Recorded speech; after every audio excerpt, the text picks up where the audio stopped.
All right, folks, welcome to this week's Bible study and current events. And if you see any difference, it's because we're no longer in Phil's house meeting. We're in a studio in a cable TV location, trying to do a broadcast. Hope it's a lot better quality for you, and it works out to be something that will benefit all of you. We're still the same old folks, nothing special about it. Just here to try to glorify God and do our best. And as usually start something new, you're going to have some glitches. We have a light went out on us over here. Things happen, where we are here. And our last prayer probably will be done. I want to start, as I always do, a little bit on the lighter side, if you don't mind. Oops, I keep throwing that away. Well, I'm doing this. Olivia, would you look up at Exodus chapter 15, if you don't mind?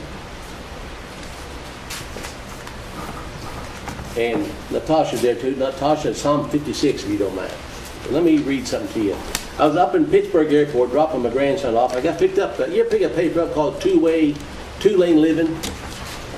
This old paper is passed out free all across the counties.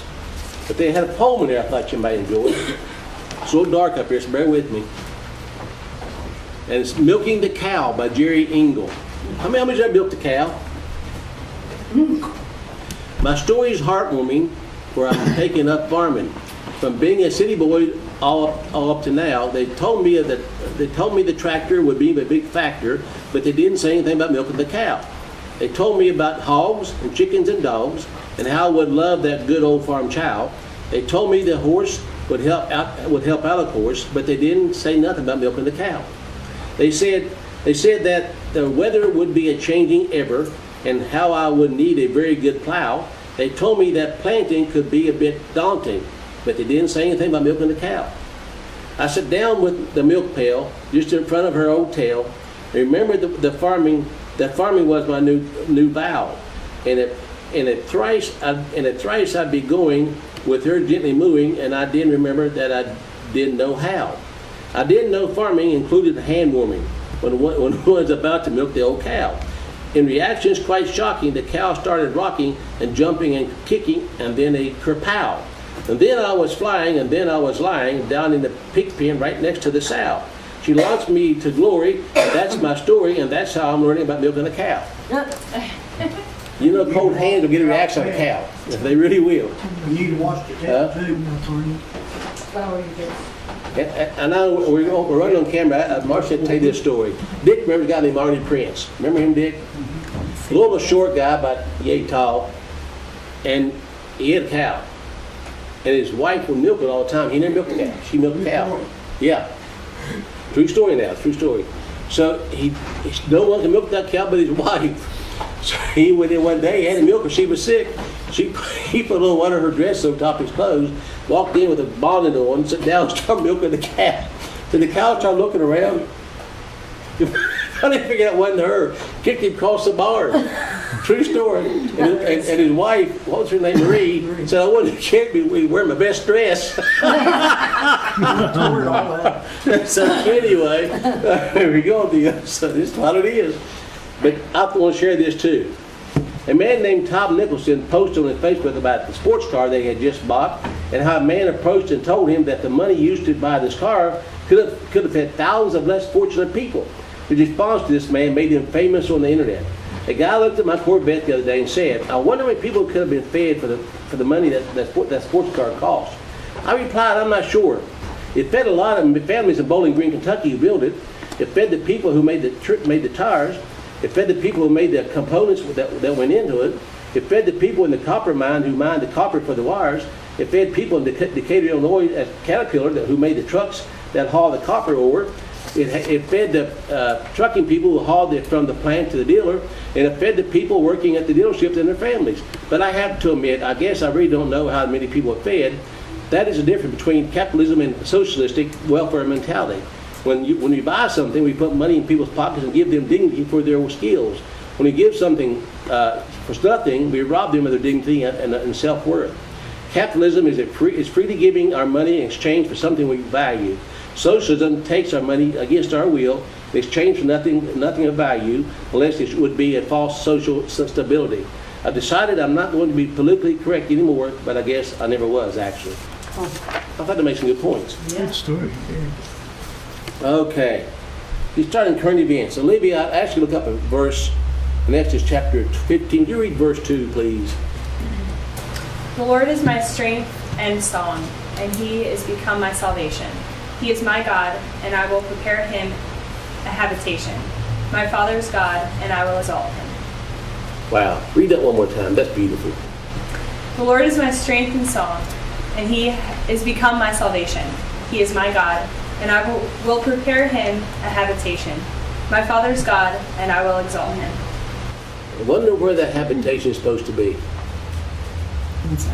Up above. How about, prepare him a habitation in us. Yeah. You know, he won't dwell in an unclean temple.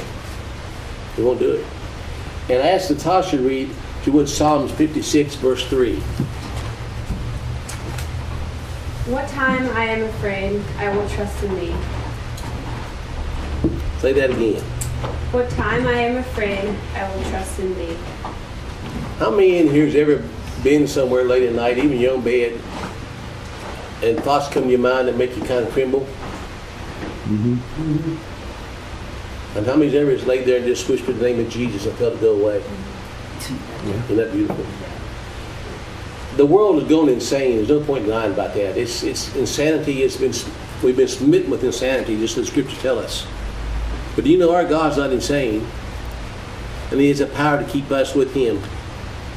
But it is a walk of faith. So when we share things with you, keep in mind that he hasn't changed since he began. And when did he begin?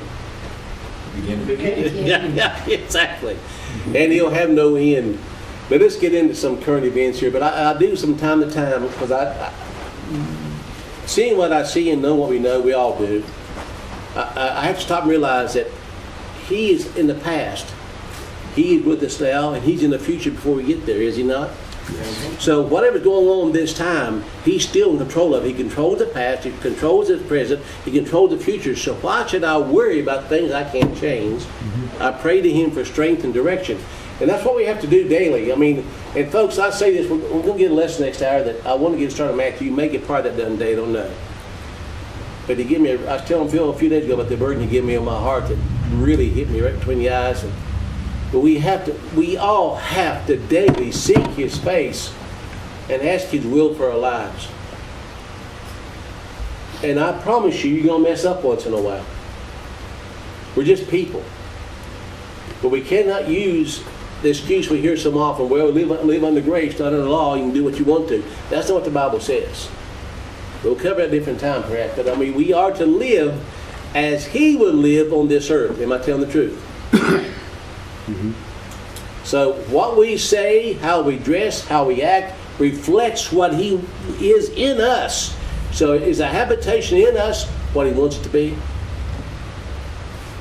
Are we living holy as he wants us to be? Or are we living like we want to say and say he's with us anyway? Let's get started in current events. The Week magazine. Only in America. I thought this was good.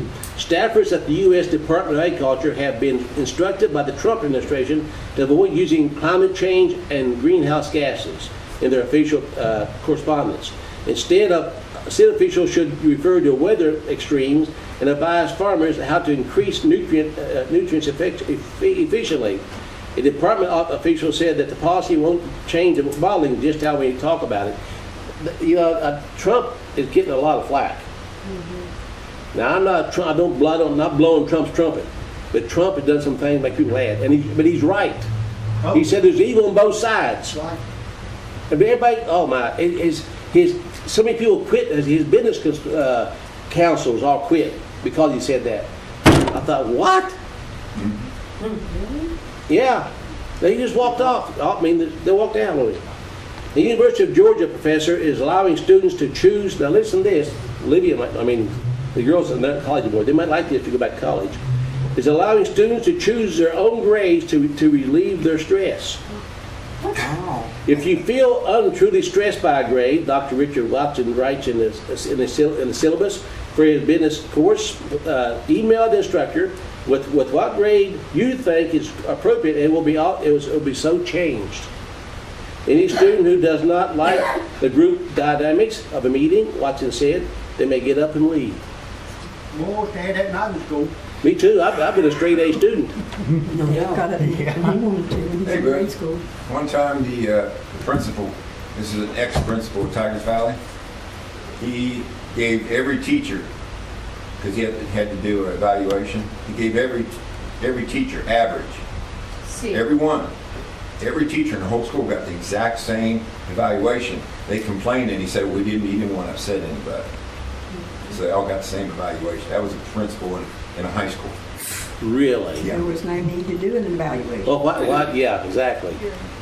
A Tennessee bride spent her wedding night in jail after she whipped a pistol out from beneath her wedding dress and pulled the trigger on her new husband. Police said that hours after saying "I do," Kate Pritchard and James Burton got into a drunken argument in a motel, which ended up with Pritchard, 25, aiming a pistol at her husband's head and pulling the trigger. The gun wasn't loaded and it didn't fire, but Pritchard then called 911. Officers arrested his wife. So anyway, our honeymoon better than that, wasn't it, Marcia? But anyway, and a Texas calf was spared from, you can't see this on screen, I'm sure, from being slaughtered, because the calf's face looked just like Kiss. But, you can't see it on screen, but a picture of Kiss. I mean, talk about a bunch of ugly things, but anyway. But the calf wasn't killed because it looked like the lead singer Kiss. That'd been a good reason to kill him. Yeah, yeah, really. Now this, West Virginia made the news here a couple weeks ago. The Republican Party now holds governor's seats in 34 states following last week's defection of West Virginia Governor Jim Justice from the Democrat Party. He changed from Republican, or Democrat to Republican. So take that as, no, he didn't change that. And I thought y'all like this. Folks keep talking about another civil war. One side has 8 trillion bullets. The other side doesn't know which bathroom to use. That's good. Good. You can smile, Libby. It's okay. I need a copy of that. She ignored me. You can smile. That's kind of cute. Huh. Franklin Graham did something I appreciate. Franklin Graham, nearly 500,000 people just liked what Graham said about Caitlyn Jenner. Caitlyn Jenner is being honored with the ESPY Award for courage. I find this hard to swallow after spending time with wounded military veterans and their spouses with Operation Heal Our Patriots. They are true heroes in their lives define courage. Some have had 30 or 40 surgeries, not to change their gender, but to try to put their bodies back together after defending our country.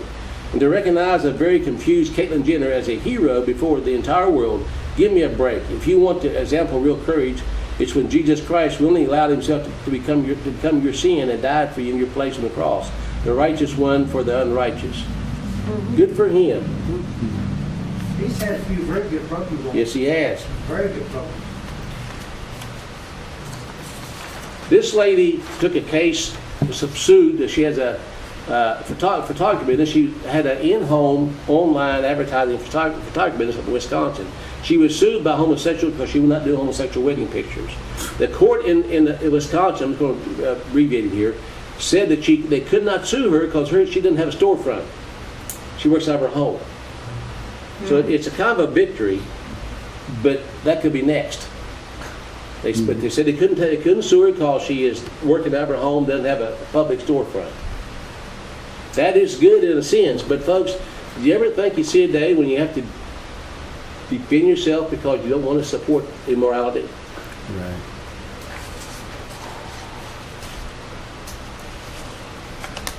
And the federal court just ruled that citizens have no right to film politicians and police in public. Oh my God. Contradicting the rulings of 6 other federal courts, the 8th Circuit Court of Appeals annihilated 3 free speech rights and upholding a district court decision stating citizens do not have the right to film public officials, politicians, police, and others in public. And affirming the decision of the lower court to dismiss the 8th Circuit Court effectively ended free speech activist Matthew Atkins' challenge to the Columbia, Missouri Police Department, which accuses of unlawfully stopping and arresting him on multiple occasions, though nearly all the charges were later dropped, that he filmed encounters with the public in public. So he was filmed at false arrest, and they ruled against him. Who holds him accountable if we don't? Who holds him accountable? Let me ask you this. Should Christians hold their officials accountable for what they do? Yes. Yes. That's the public's job. That's the church's job. And the Yeah. public too. Who was the ones who led the revolution? Pastors? The pastors. What's happened? They're cowards. And y'all know that, anybody knows the history in here, if you say history, probably knows this. Do you know what started the War of 1812? With Britain? That was British. They put embargoes on us. We couldn't get supplies from Britain, so that was the declaration of war. We now ourselves put embargoes on Russia, Iran, and North Korea. We're leading the charge on that. I just wondered what that may lead to. Is that an act of war? We said it was when they did it to us. Just curious. I don't know. I mean, those things you need to think about. Of course, we all follow what happened in Charlottesville, Virginia. And I'll just cover part of this. This is Brian Williams, who's with NBC, did a program. You can watch this on video. He said, our job, now this is what he said, our job tonight actually is to scare people to death on this subject. That's what he said. Our job is to get people scared of what happened in Charlottesville. Now, a lot of people don't follow this as in some depth. I had Jim Fetzer on the other night, and we discussed some of this. I'm going to have Pastor Manning on Sunday night discussing this also. Manning, of course, is a black pastor. One of the few men, period, that I have respect for as far as being a pastor. He's the one I've asked to do my funeral if I die for, he does. So you can call me racist if you want to, but you know. But the Charlottesville mayor told the police department to stand down. The police department could not act to stop anything. So many things come together with this when you start looking into it. You saw the film of the car run into the crowd, backing out. Guess who filmed that? And by the way, what are the odds of somebody standing there just as that car came down the street, plowed the people down and backed out? What are the odds of being that way? The guy that filmed is ex-CIA intelligence. I forgot his name, short it down. But an ex-CIA agent filmed that car ramming the people. Now, in case you didn't know this, why was this crowd hired company recruiting $25 an hour for a political activist in Charlotte last week? And they started campaigning for actors, paid $25 an hour to pay them protest. It's right there. It's all documented. Now, I wonder why they would do that. Why would you pay $25 an hour to cause problems? Order out of chaos. I wonder who funded it. Reckon George Soros may have done that? Is that possible? Yeah, Butch, you remember up in Seattle, Washington, it was a G7 or G8, and there were the black hooded anarchists that were busting brick bank windows and everything. Yep. Okay. They were put up in a building that the city owned. The city gave them a building for free to stay in. After that day,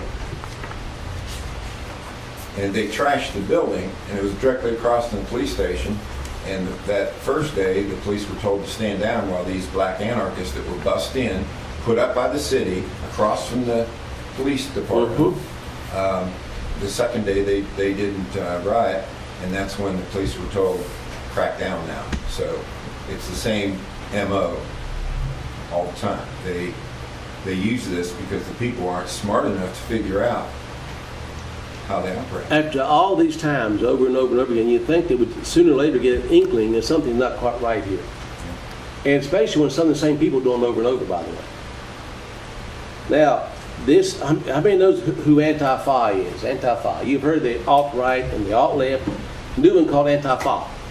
A-N-T-I-F-A. That's anti-fascist.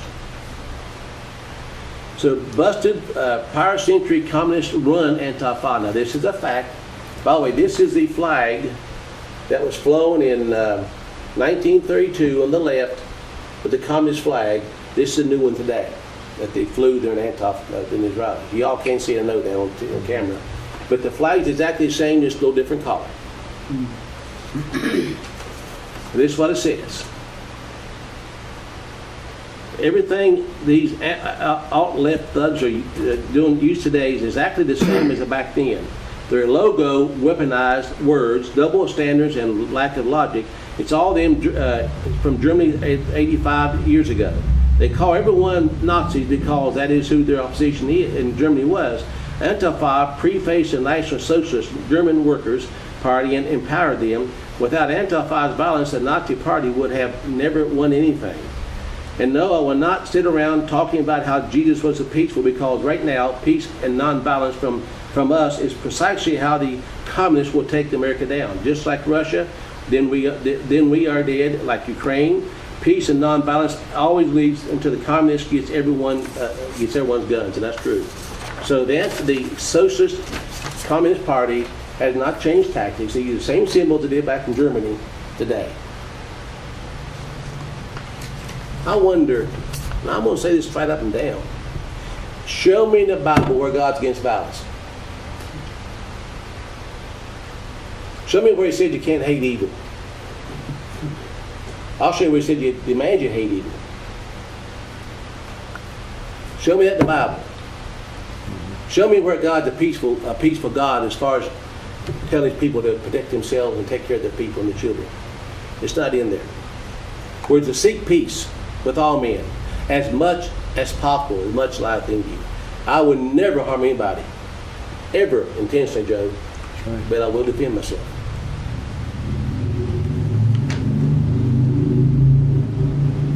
I'm not even going to read this to you, but I sent Phil a video of this.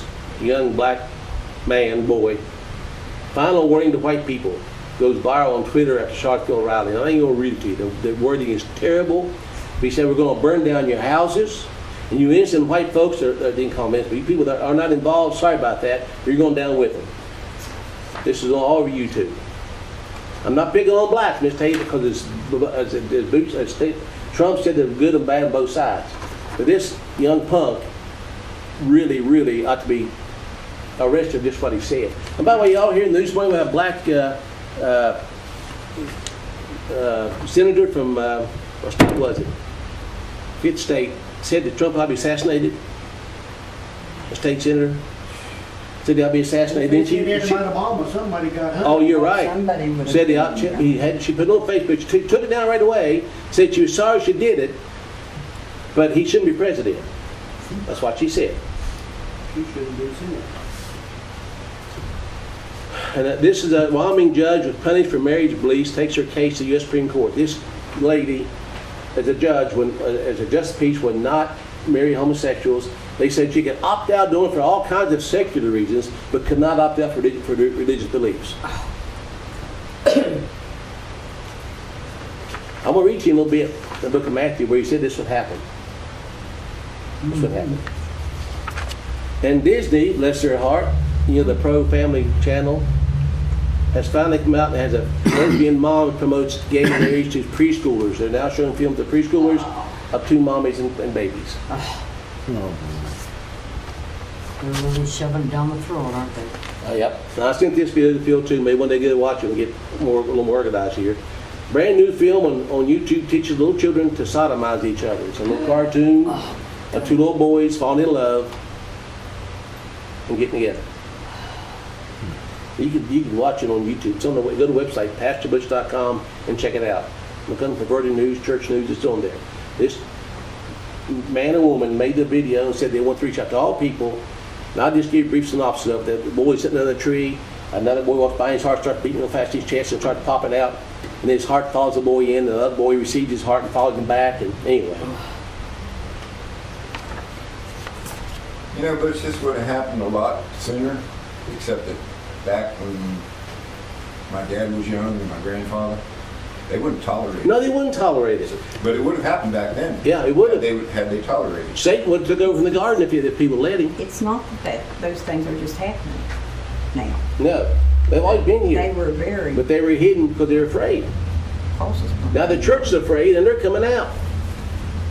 No, they're getting crowded. They got to come out. It's true. Well, yeah, it's getting crowded from Christians crawling in. Yeah. Well, that's the lesson laid on my heart today. We're going to get into later on, but we'll cover some of that.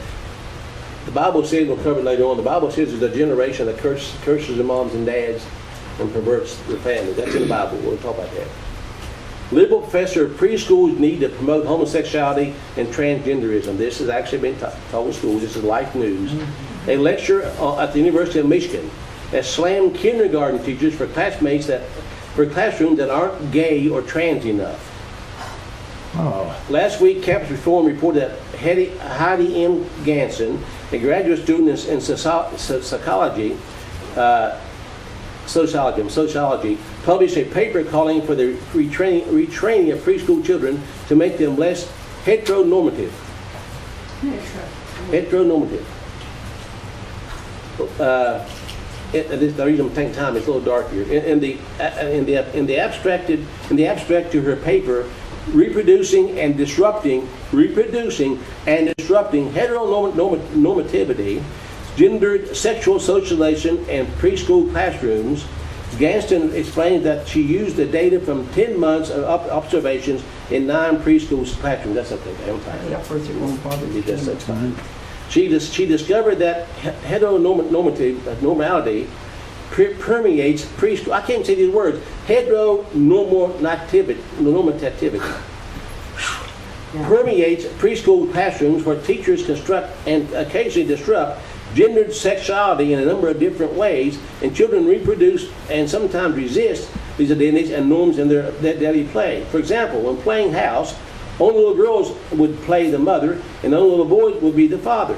Imagine that. Talk about messing children's lives up, for goodness sake.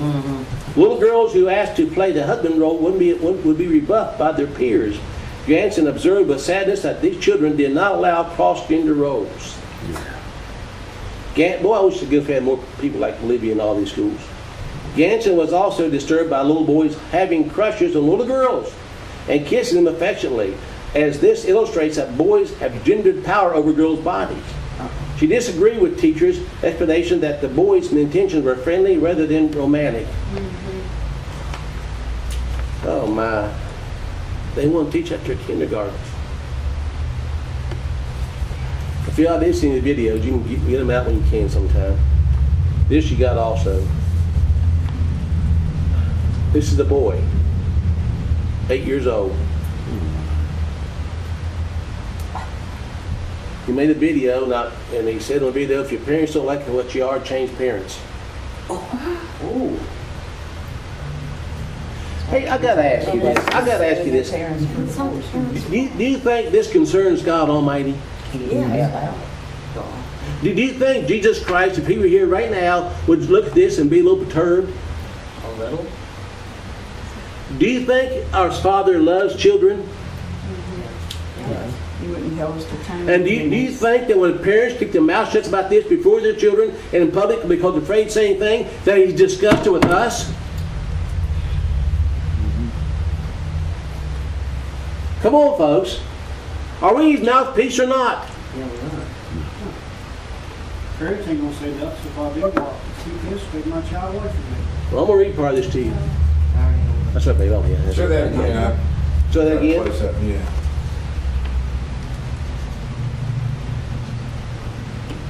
There you go.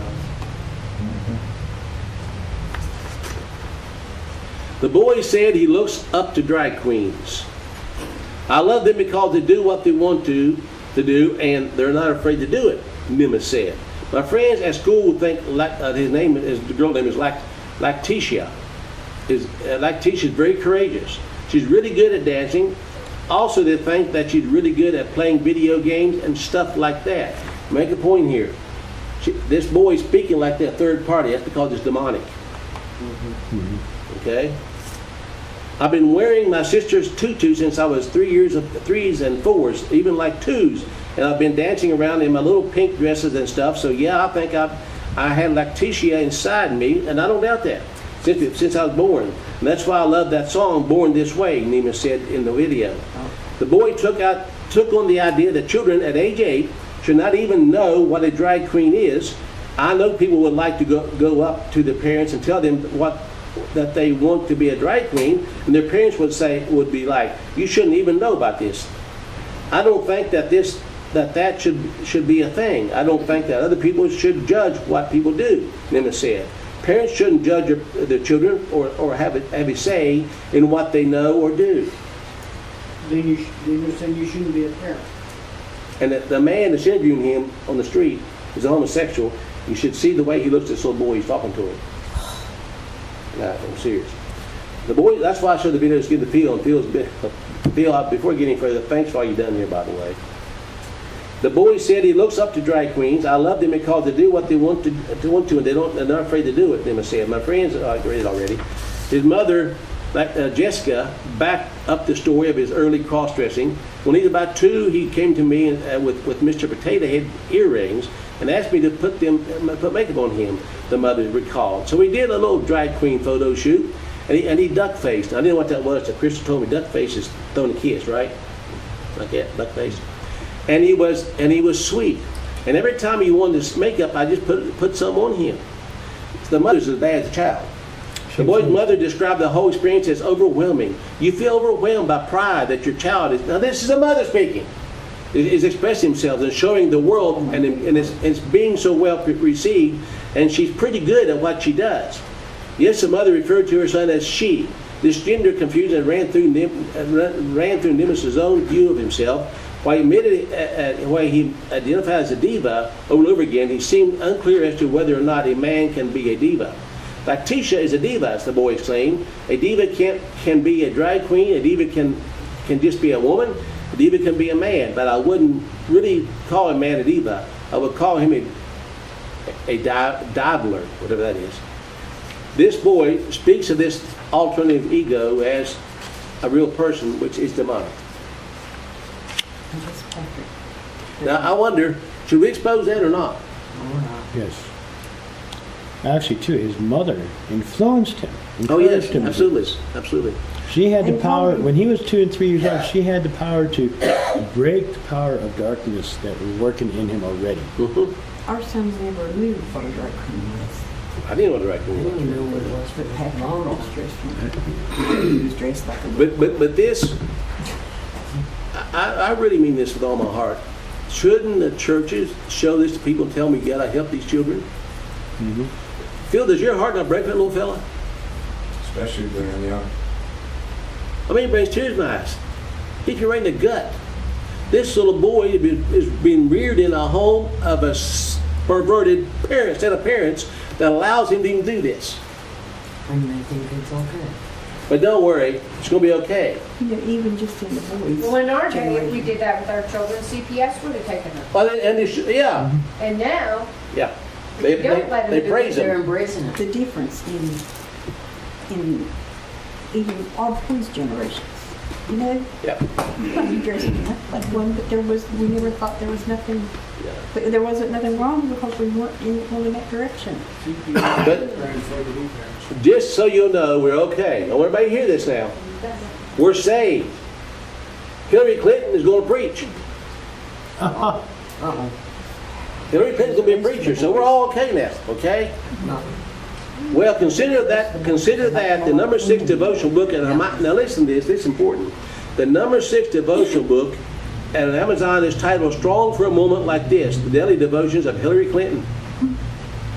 The number 6 devotional book on Amazon.com is Hillary Clinton's book. Number 6. Number 6. No, it's not her book. It's by her longtime pastor, Bill Salaby, who offered an interview line to the Atlantic that she triggered a media splash. It seems Hillary's always wanted to be a pastor. Strong for a moment like this, the daily devotion of Hillary Rodham Clinton also includes personal notes, portions of her speeches, and headlines that provide context for that day's devotion, not to mention a foreword written by Hillary herself. The book's devotions are organized into 12 themes, such as forgiveness, doing good, courage, and women, the publisher explains. A portion of the proceeds from this book will go to United Methodist City Society in New York. I don't know. But she got 2 strikes against her. Number 1, being a pastor, she's a woman. Number 2, she's demon infested. Also, she's a lesbian. Yeah. Well, her main helper is a lesbian. What was her name? I forget the name. They had to bury to the guy that exposed himself. Wiener, yeah, thank you. But those are the headlines I just want to share today. We're going to do the Bible study in a second. But I want to share those headlines with you. Because the church needs to let people know what's happening. That's our job. As long as let the news media do it, they're going to hear from the news media side. Do you realize the news media is well-paid humanists to do this? Do you all know the news media lie to you? Oh, absolutely. Do you know that they will change the news to fit their agenda? Who was the news media during the revolution? Who was the news media then? The pastors. The pastors. They carried the news with them from community to community. But today we take the word of the guy from NBC that, we believe all these people because, after all, those alt-right people are nasty. But all this okay. They can burn things and kill people, and a state senator can tell them we need to kill Trump, no big deal. It's okay. She apologized. If we would say we need to take down Obama, they'd arrest me. Mm-hmm. So this is where we are. The duty of a Christian is to speak up, tell the truth in love as much as possible, but don't back up from God's word. Any comments? Yeah, by the way, you remember the swine flu scare? Oh, yeah.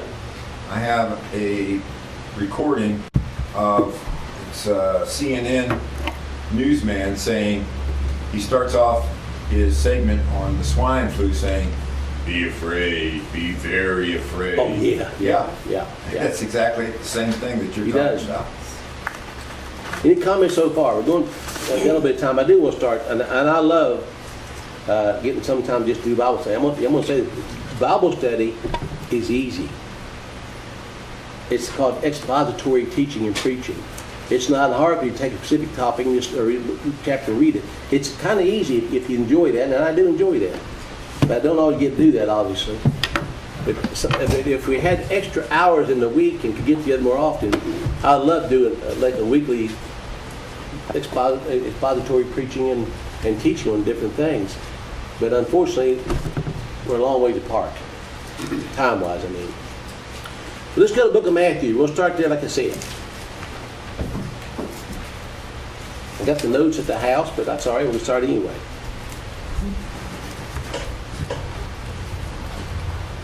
Just make a few points down through here, and if you read the book of Matthew, you'll find the lineage of Christ.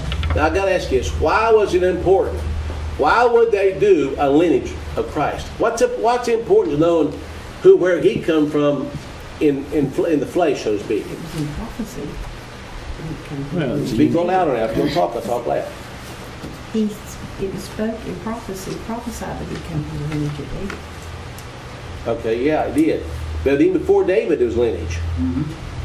well, it's also a way to document the history of the families. But why is it important, though? Why is it important to know that? To know that he came just out of people, ordinary people. He did. Yeah, he If we did. don't know where we came from, we're pretty apt to get lost in where we're going. He was prophesied to come from a certain lineage. You said David. There's lineage before David. Now, how many of y'all know why the earth was destroyed the first time? Because of sin. Sin. What was it other than sin at the time? What was going on that was the evil back then? The Nephilims, the crossbreeding of the humans to angels. Sodomy, adultery, crossbreeding. Mhm. But they were using. Yeah, they did crossbreed back then. The giants were the ones that were on the earth. Were the seed of who? Of the angels. Of the angels, Nephilim. And the people say, well, it didn't exist. Yes, they had. They found the skeletons of them. We taught that some time back. Remember that? Yes. The giants existed. They were a crossbred between human women, and the fallen angels. And they were building things. I'd like getting this more often, but they built things that we think, like the pyramids, were built by man. No, man couldn't do that. And we went through that one time in a lesson several months ago.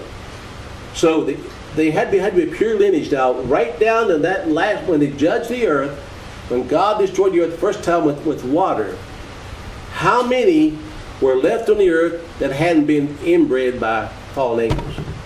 8. And who were they? Noah, his wife, his sons, and their wives. They were the last pure human seed left. Think about that. Come down to one family from destroying the lineage of Christ. Now, this encourages by something, Phil. We're seeing the whole world go to hell, so to speak. Looks like it's all going to fall apart.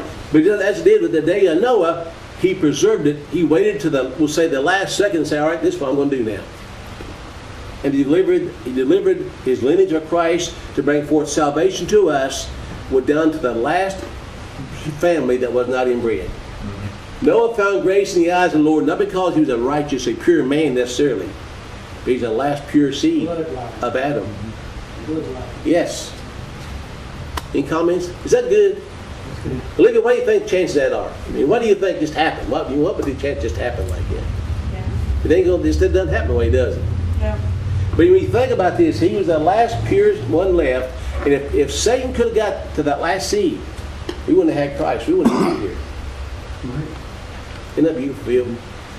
Now, reading down through the lineage, and we'll just read down through it quick. I won't make too many comments on that, because it's quite lengthy. But the book of the generation of Jesus Christ, the son of David, the son of Abraham. Abraham begat Isaac, and Isaac begat Jacob, and Jacob begat Judas and his brethren. And Judas begat Pharisees and Zerah of Tamar, and Phares begat Esrom, and Esrom begat Abram, and Abram begat Abimadab, Abimadab begat Nasion, and Nasion begat Salmon, and Salmon begat Boaz of Rachab, and Boaz begat Obed of Ruth, and y'all remember Ruth in the Bible? Mm-hmm. And Obed begat Jesse, and Jesse begat David the king, and David the king begat Solomon of her that had been the wife of Uriah. So I want to stop here a second. Who was Uriah? Uriah was a soldier. Mm-hmm. What happened to him? David murdered him. David had him killed. Yes. And the first son of remember, he died. Yeah. The first son he had a woman died because he committed adultery with that woman. Right. Okay? I would assume afterwards he must have married her because he had her husband killed. Then he had a son which was in the lineage of Christ. All right? That's it. I mean, that's, you think about that. There's a reason for that shows, does that not show the grace of God one more time? Mm-hmm. Even though David committed murder and adultery, he still preserved his seed to bring forth his son on this earth. His first son being that seed, Well, the first son wasn't going to be because he didn't. That's how it always works. Yeah, exactly. But the first child was born out of wedlock, so to speak. It was through adultery. The second was born, I would assume, because David married this woman and made her his wife. Any comments? Now think about that. Just let that sink in. Just see it. Adultery is just a serious thing. We might not see a sin die, we see him die, and see him. And Solomon begat Rehoboam, and Rehoboam begat Abiah, and Abiah begat Asa. How many of you remember Roboam? I'm sorry, Roboam, not Rehoboam, Roboam. And Asa begat Jehoshaphat, and Jehoshaphat begat Joram, and Joram begat Osias. And Osias begat Jotham, and Jotham begat Ashaz, and Ashaz begat Ezekias. Ezekias begat Manasseh, Manasseh begat Ammon, and Ammon begat Josias, and Josias begat Jeconiah and his brethren, about the time they were carried away to Babylon. And after they were brought to Babylon, Jeconiah begat Satanathiel, but they use these words, some of these names, something else. Satanathiel begat Zorobabel, Zorobabel begat Abian, and Abian begat Eliakim, and Eliakim begat Azor, and Azor begat Sadok, and Sadok begat Achim, and Achim begat Eliad, and Eliad begat Eleazar, and Eleazar begat Matham, and Matham begat Jacob, and Jacob begat Joseph, the husband of Mary, and whom was born Christ, who was called Jesus, who was called Christ. There you go. Now we're going to read a little further. I'll tell you why this is done this way, because this is something to think about. So that's the next verse. So all the generations from Abraham to David are 14 generations. Mm-hmm. And from David until the carrying away into Babylon are 14 generations. And from the carrying away of Babylon into Christ are 14 generations. Now, why do you think the number 14, 14, and 14 is brought out so clearly? What's the reason of that? In salvation. I said that's what that means. That's right. Number 14 does mean salvation. I was going to read both of Two them. sevens. Do I? How many It's years? 2 sevens. Yeah. How many years is a generation? They say about 70 years. I don't know. They varies. But it actually means deliverance and salvation. What that number means, Phil. You must have done some looking there. I already looked it up. So again, 14 generations. Let's just say 50 years a generation. That's 900 years each, right? 900 years. Now think about that. If we were going to go by odds, what are the odds to fall in place? 14, 14, and 14. Where did the meaning of those numbers come from? What is it? Where did Meaning of the numbers? yeah. There's a chart, there's actually, I got it right here, but there's actually a numerical chart that I was going to uses. But God has his own number system. Everything is ordered by numbers in the Bible. And Satan has his own number system too, by the way. So that comes from people who have just studied the Bible? Yeah, Okay. yeah, basically, yes. And this number system is we'll say divine. And I want to say something more than no right now, but I listened to a program yesterday about music. Music, we all know, and we do know, we don't always talk about it too much, but Satan was a music leader in heaven. Yes. Y'all know that, right? Mm-hmm. He was the one who led the praise before God. Satan did. The most beautiful creation, he said the most beautiful thing he ever created was Satan. The most beautiful thing become prideful. But think about this, Satan was in the presence of Almighty God all the time, reading the praise of the angels. Mm-hmm. Right in the face of his creator. And then he, of course, fell. But music obviously was important. If it says our Bible, our God inhabits praise, and there's angels around him all the time shouting praise to him, right? Always, all 24 hours a day, all for eternity. Music is important.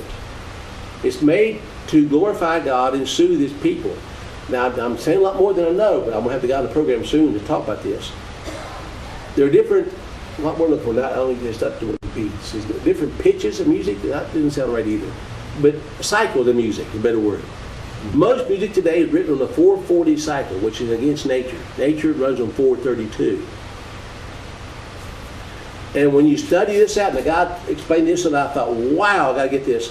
When you study out all creation, all the planets, everything we know about, when it all boils right down to it, it divides in even 432 cycle. Your organs in your body run on cycles. And the 432 music enhances the cells of your body to do what's right. Other music, they're off cycle, can actually make you sick. Even plants have proved that. Exactly right. Why would they make weapons, Phil, that are sonic weapons? Isn't that sound? Oh yeah, some of them are subsonic or ultrasonic, and you can't hear them, but they still affect you. They still make you sick. They actually make you throw up. You know that, or even dirty your pants. But these are things that we need. I never really thought of much, although I should have, because Satan was a music leader. If Satan could use music at one time to glorify God, can he pervert it now to dishonor him? Yeah, to hurt his people? Mm-hmm. In fact, music used against people is very destructive. Listen to music today like punk rock. Mm-hmm. Or what they call acid rock. What I grew up with, hey, take a pill, smoke a little weed, drink a beer, and listen to this. And in music, like Grand Funk Railroad, Led Zeppelin, all these people or performers were actually, what they did was actually done through the demonic kingdom.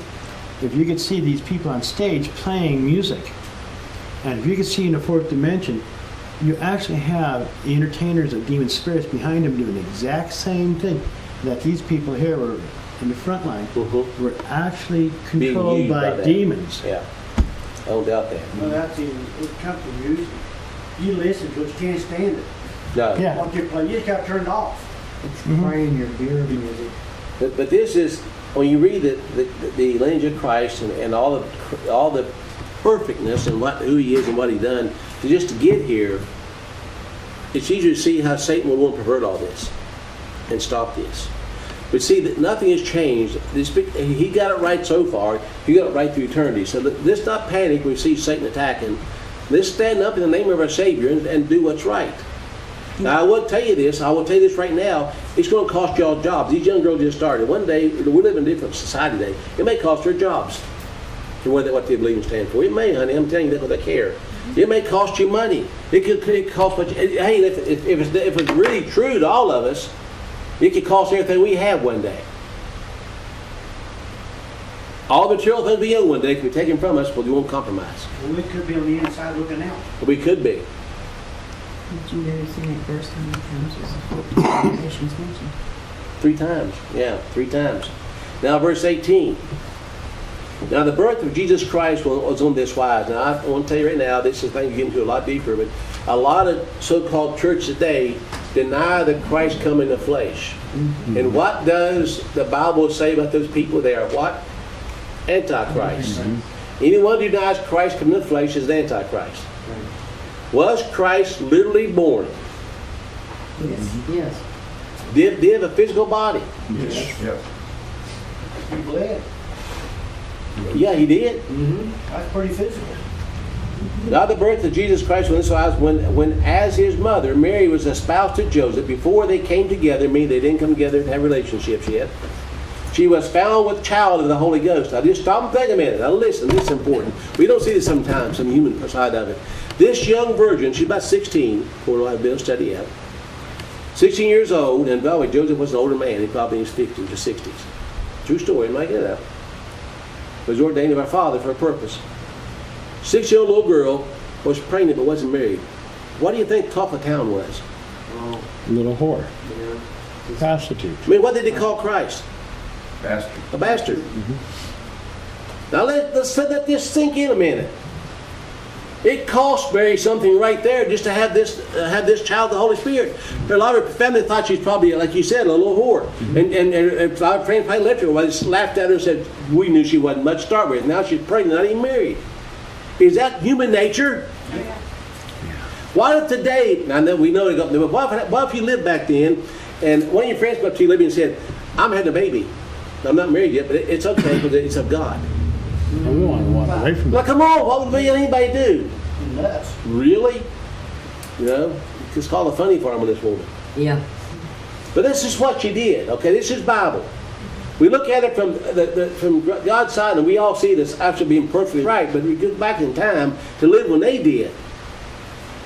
And now, if you were the one engaged to this young lady, we're going to read that in a minute, what would you think? All of a sudden, she's pregnant. And you know it's not yours. Well, it's okay. My child's of God. You can trust me. Yeah, right. Come on now, people. This is true. This is why God sent an angel to tell Abraham. Abraham wouldn't have believed it. I wouldn't have believed it.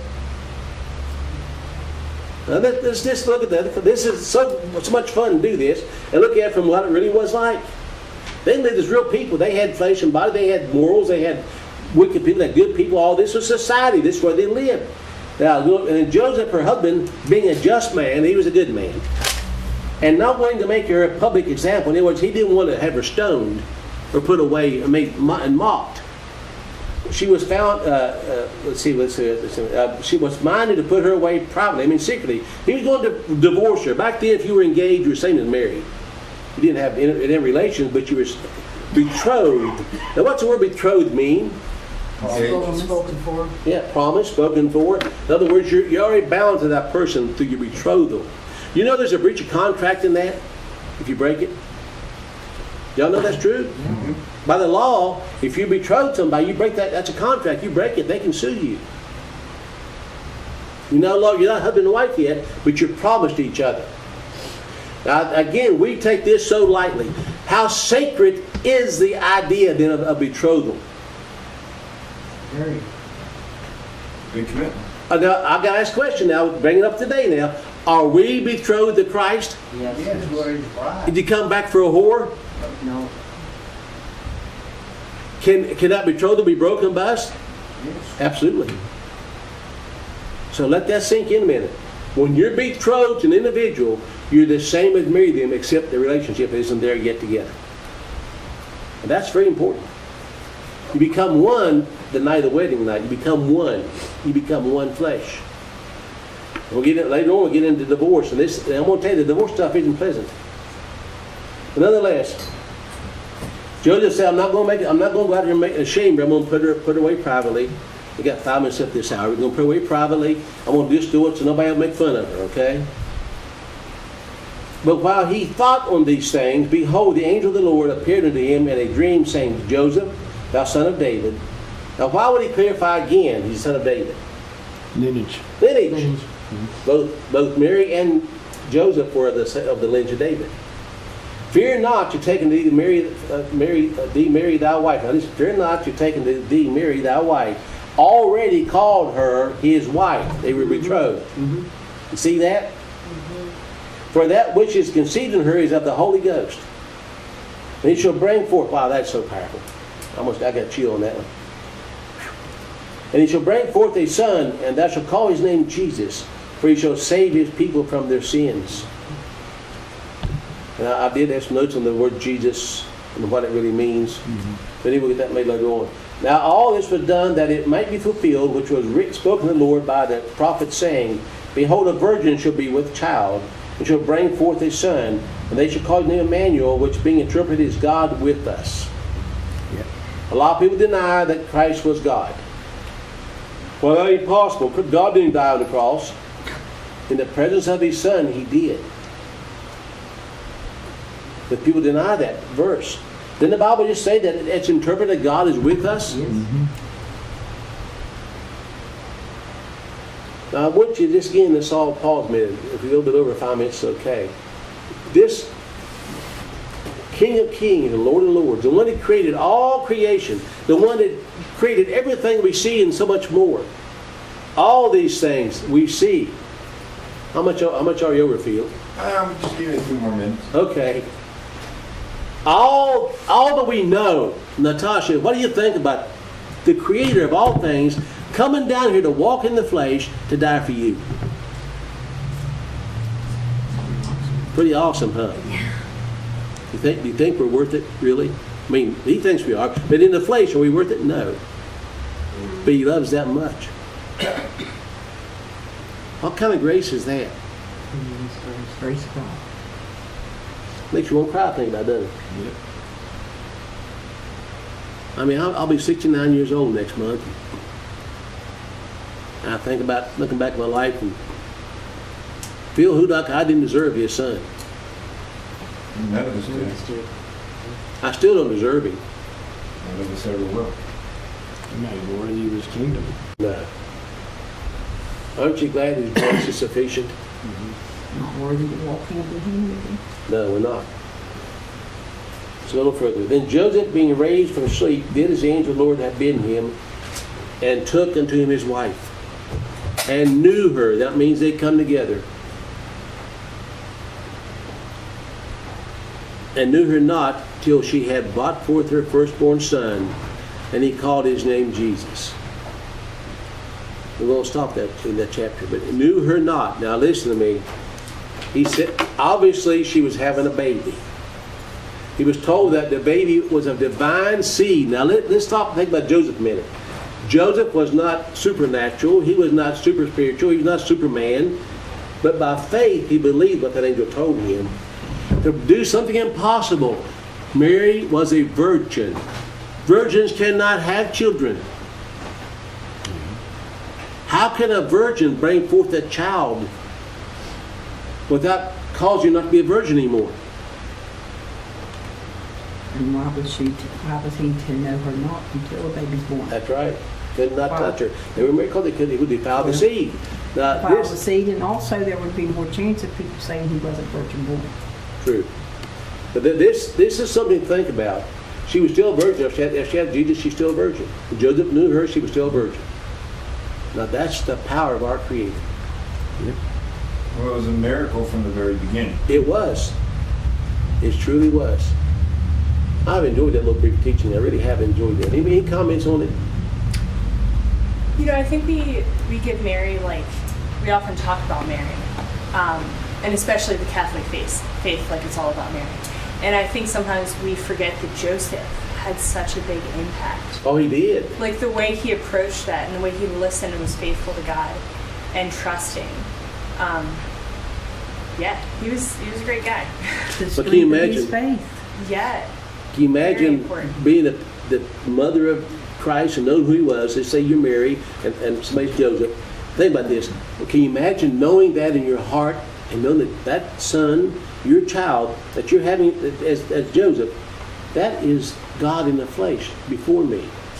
Now, he wasn't born talking a full language and known he was a baby. He had to be burped and fed like every other baby. And he was to honor his mother. Yes, he was. Joseph and Mary was the earthly parents for him to honor. Right. And that God trusted to raise him.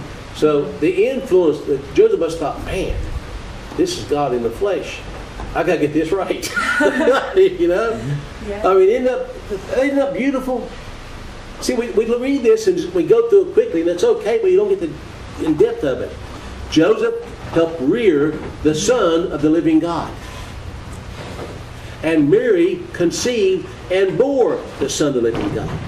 Now, the Catholic Church has her as a God, it's herself. That's not Bible. Then we get into that. That's Right. discussing Catholic. But Mary was a very precious vessel in the sight of God, was she not? Mm-hmm. And Joseph given the chore of being the daddy. I like the term, though, mother of Jesus, but not mother of God. Exactly. When Yes. the Catholic Church says the mother of God, that sort of goes beyond what she was. But the Catholics teach that Mary was also virgin born. And that she's, Called and Immaculate that she's Conception. an intercessor, too. Yeah. It's called the Immaculate Conception. But anyway, that's beside the point. But the point of it is, in Matthew chapter 1, we saw the lineage of Christ. We got to see a little bit of the background of Mary and Joseph.